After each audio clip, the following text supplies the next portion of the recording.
Hello friends, in this video I want to tell a little bit about Dawning Horror. This is the first expansion for my game 4 Against the Great Old Ones, which is based of course on 4 Against Darkness, a modified version of that system, and also based on my love for H.P. Lovecraft. And so now we have an expansion. Was supposed to come out a lot earlier, but as you know, things are constantly being delayed these days. And Dawning Horror is a set of 5 programmed adventures featuring each features 1 investigator and three helpers. So at least that's what happens at the beginning. The general idea is if your investigator dies, you lose the adventure. Other things may happen that will cause you to lose the adventure. If you're able to complete the objective of the adventure, which may or may not be obvious at the beginning, then you win that adventure. But I didn't just want Dawning Horror to be something floating around, just, its own thing. I wanted this game to be meaningful and to actually even add meaning to 4 Against the Great Old Ones. I wanted the expansion to be significant for the base game, not just that the base game is necessary for the expansion. And so I designed Dawning Horror as a prequel to 4 Against the Great Old Ones. So the adventures that you will play here, you have to imagine that these were the first times that our investigators faced the supernatural. The first time that they discovered that there was a lot more going on behind the scenes than they could ever imagine.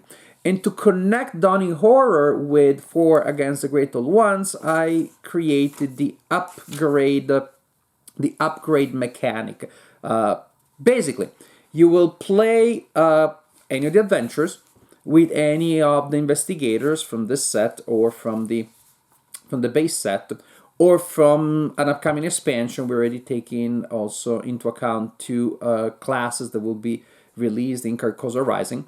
So I play a certain adventure, say with the gangster, and I win. I beat the adventure. Then I can retain one of the advantages that I acquired during the adventure, writing it down here. So gangster, now I have a certain thing. Maybe I found a really good item that I like to carry with me at the end of the adventure. I write down a story hook, which is a reminder of what happened, how the gangster acquired that advantage. Then maybe I play another adventure later and I beat another adventure with the nurse. Or I beat the same adventure with the nurse and she acquired a different advantage. So over time, you will have your personal log that will be different from every player of a special version of your nurse, of your medium, of your nurse, of your cultist, of the gangster, and so on and so forth. So then, when you play 4 Against the Great Old Ones, you can have up to 2, you can start with up to 2 upgraded investigators. And so maybe I'll play the standard game, but now my gangster is coming with this specific weapon, the nurse is coming with that specific knowledge. Another time that I play 4 Against the Great Old Ones, I'm bringing the gangster with that weapon, but the medium with that other item. And so I think that's gonna be pretty cool because it connects the games narratively. Now the characters that you see in 4 Against the Great Old Ones have a past, have a story, and gives you more gameplay options because you can decide which of these you want to bring with you. And as you play here, maybe you played, you won a certain adventure with the gangster and you're thinking, okay, but should I upgrade it now with what I found here? Or should I keep trying, go back, look for something else? Because each investigator can be upgraded only once. And that's why I wanted to physically write that on the game. Once you upgrade the gangster with a certain item, with a certain weapon, with a certain ability, that's for that gangster. So I think that's pretty neat. Now, if I say so myself, another interesting mechanic here is, and is the most significant change in terms of combat, is that, again, each adventure has 1 investigator and 3 helpers at the beginning. Helpers may die, you may find new ones, who knows. But the difference here is, in 4 Against the Great Old Ones, you have to always spread out hits that your group receives as evenly as possible. And people have found out that it's not a bad idea to use your helpers as human targets in 4 Against the Great Old Ones. And that gives you the idea of these very cynical heroes that, well, the fate of the world is at stake. So yes, and they've seen some stuff, and so they may be just cold and cynical that way. But now I'm giving you a more innocent, a more naive, a younger version of your investigators, and that is represented by a mechanic that allows the investigator to take as many hits as they want instead of spreading them out as evenly as possible. So you may have the investigator that is still jumping in front of the helpers and taking a bullet for them, which of course may also make sense mechanically because recruiting helpers may not be particularly easy depending on where you are, and so it makes sense mechanically, but I think it also makes sense narratively because it gives you these younger and I don't know if benign is the right word, but these younger investigators that are still willing to take a bullet for the team. And later, when the main adventure starts, things are so grim that it's about doing whatever is necessary. So that's another little touch there in which I connected the story and the mechanics. The set has two new investigator classes. We have I'm not going to show them to you up close because I don't want to give you spoilers, but we have the archaeologist. Don't look too close. The archaeologist and the redeemed cultist. The general idea is that you can use any investigators from For Against the Great Old Ones and or these ones here, and you can use these ones, of course, in For Against the Great Old Ones. The archaeologist is the most eclectic, the most flexible character in the game so far. She's a true Jill of all trades, and she's probably actually my favorite character. Now I always play with her. Because she has a list of abilities that you can use in different situations. Some are more universal, some incredibly situational. I want to give it that sense of an adventure that has some really weird and strange arcane knowledge.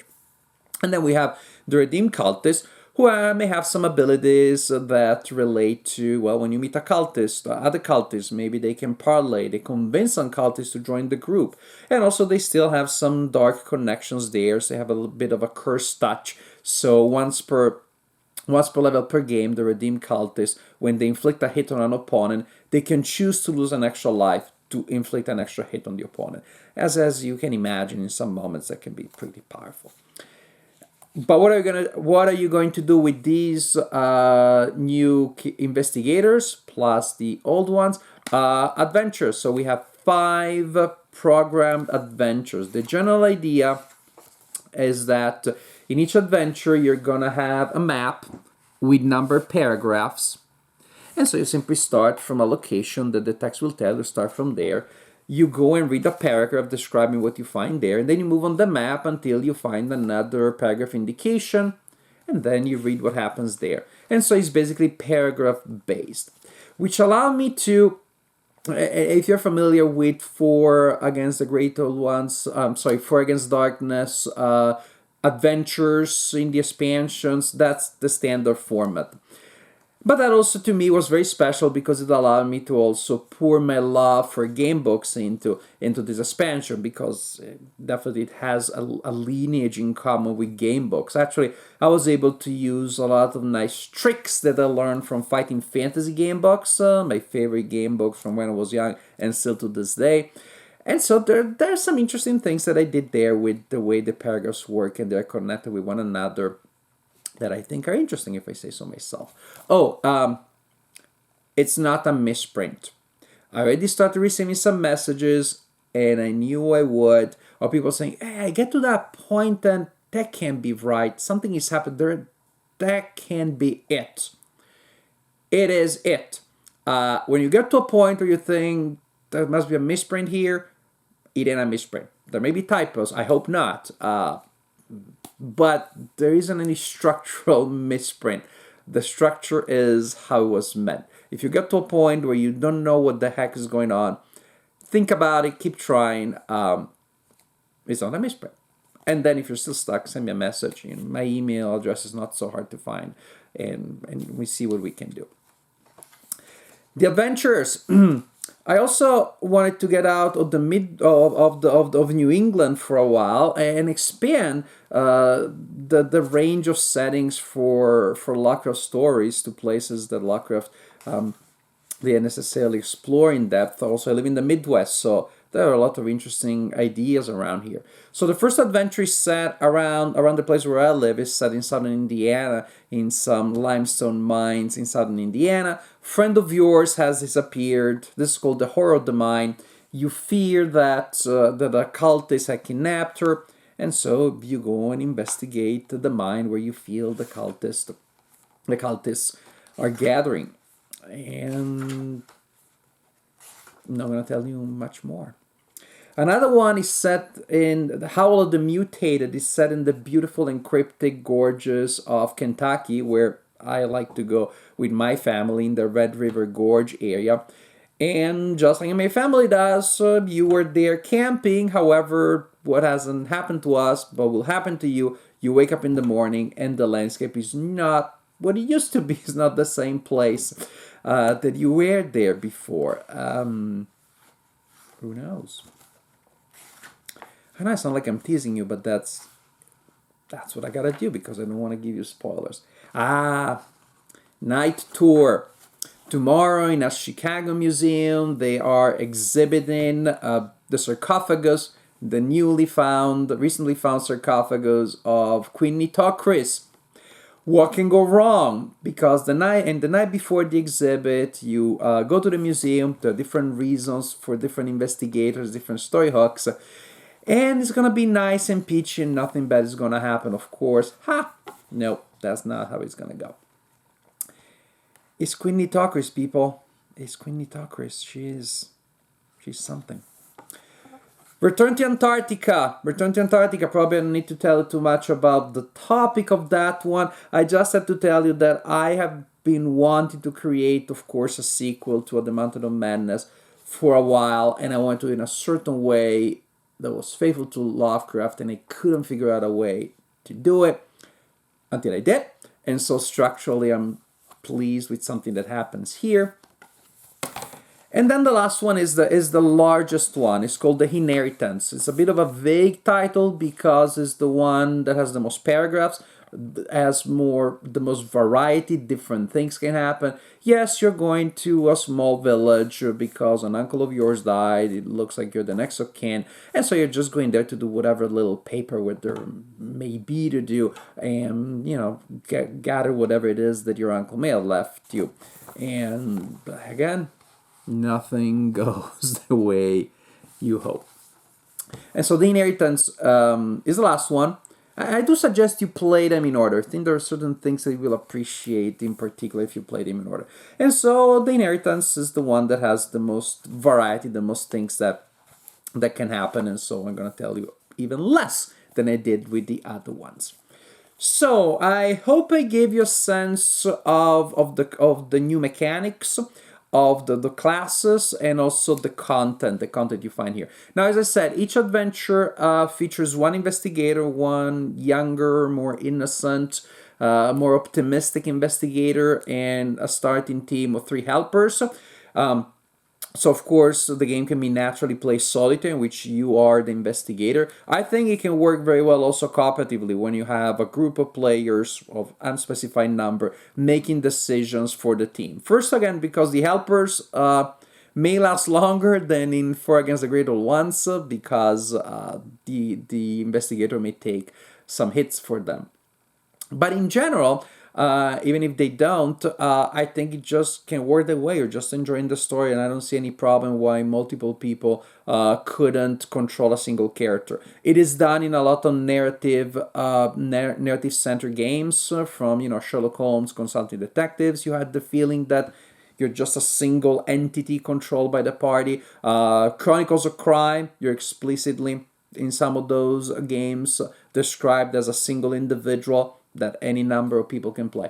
So definitely a natural way of playing the game would be solitaire, but you could also definitely play it role RPG light with a single player telling the story, or cooperative, pure cooperative. So I hope that you enjoyed this video. I hope that you're curious about this game. It was a lot of fun designing it, playtesting it, see the expressions of horror and shock on the face of the playtesters. We did a lot of playtesting on Zoom because, again, you know what's happening these days.